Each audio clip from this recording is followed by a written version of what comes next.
Là je suis tout simplement en train de faire ma toilette dehors. C'est comme ça que ça commence.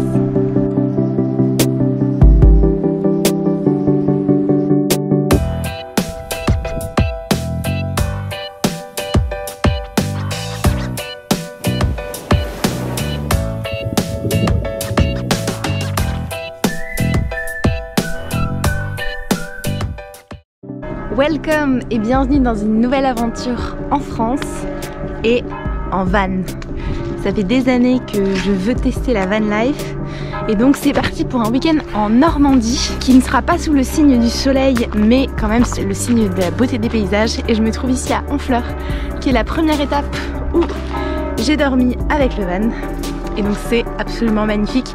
On a la vue sur la vieille ville, sur le vieux port et sur le pont de Normandie qui est le pont qui relie la basse Normandie à la haute Normandie et qui est le plus grand pont à haubans du monde, rien que ça. Et me voici dans la ville de Honfleur avec les bâtisses typiquement normandes. Ici c'est bien incliné, il y a de très jolies maisons, beaucoup de palmiers et de bananiers aussi. Et le temps est typiquement normand si je peux me permettre.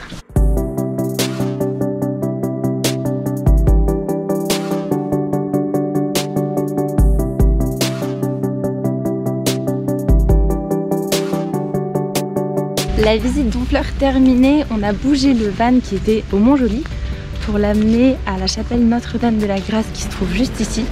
C'est à même pas 500 mètres et derrière moi on est censé avoir un panorama sur tout l'estuaire assez incroyable, mais bon forcément avec le brouillard ça rend pas aussi bien. Donc on va visiter cette petite chapelle.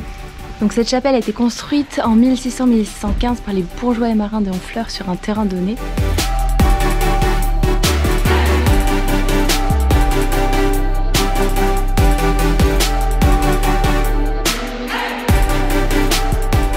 Aujourd'hui on est à Étretat et là on commence le GR21 pour accéder aux falaises du côté de la falaise d'Aval et le début du chemin ressemble à ça. Un petit peu des sous-bois, ça monte, il y a pas mal de vent aujourd'hui et trop hâte de voir les falaises.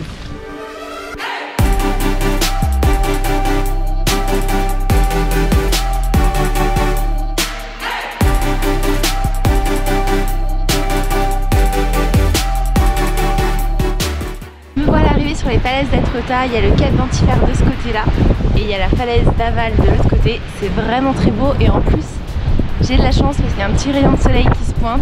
C'est vraiment très beau. Par contre il faut faire vraiment extrêmement attention parce qu'il y a des gens tous les ans qui tombent. Donc ne vous approchez pas trop, surtout quand il y a du vent.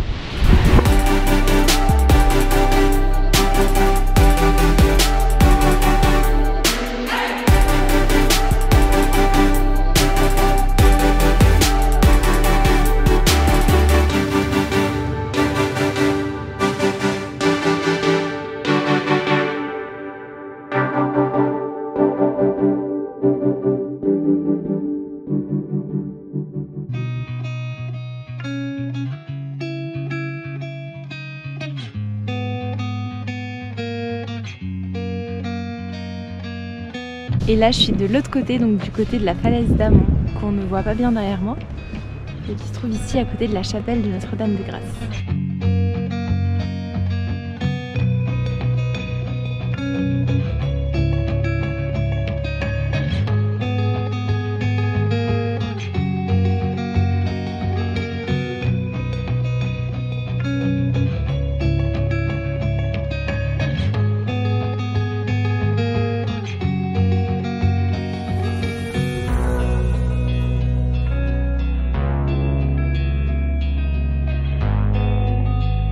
Je me trouve maintenant dans le jardin d'Étretat, donc qui est considéré comme un jardin bizarre. C'est écrit à l'entrée, c'est pas moi qui le dis. C'est le jardin qui a appartenu à la comédienne Madame Thébault, qui a voulu rendre hommage à Claude Monet et à sa passion du jardinage, et donc qui a créé un jardin qui a été ensuite revisité en 2015.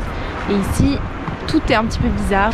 Donc en fait, les haies sont taillées plutôt en spirale en fait, et c'est absolument magnifique avec la falaise juste derrière et la ville d'Étretat. Donc je regrette pas du tout d'être venue.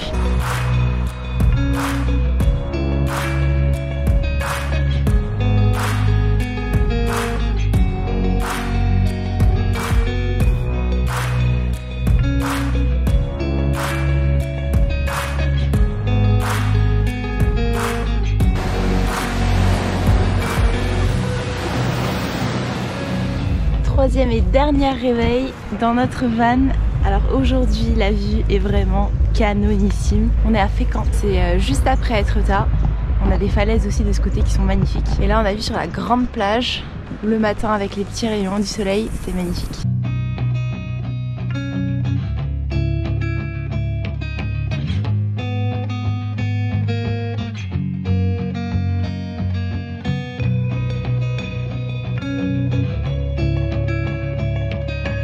Après avoir fait le bord de plage tout à l'heure avec la vue sur les falaises, là on est au Vieux-Port et devant le musée des pêcheries de Fécamp.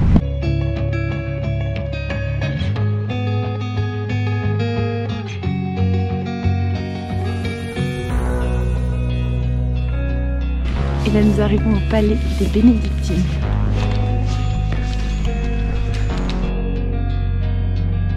Fin de la journée à Fécamp, on est allé visiter les pêcheries, c'est le musée de la ville, assez intéressant.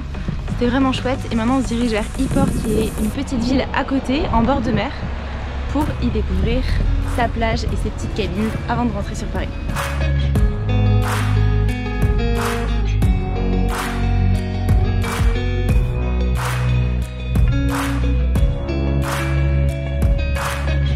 Et me voilà de retour à Paris, donc finalement je me suis pas arrêtée à Yport parce que le temps était vraiment catastrophique, donc en 2 heures de retour à la capitale. Et ça marque la fin de ce week-end en van en Normandie, c'était vraiment incroyable, je vous le recommande. Donc je vous mettrai ça sur mon blog que vous pouvez trouver dans la description. Et sinon n'hésitez pas à mettre un petit pouce bleu et à vous abonner pour suivre toutes les prochaines aventures.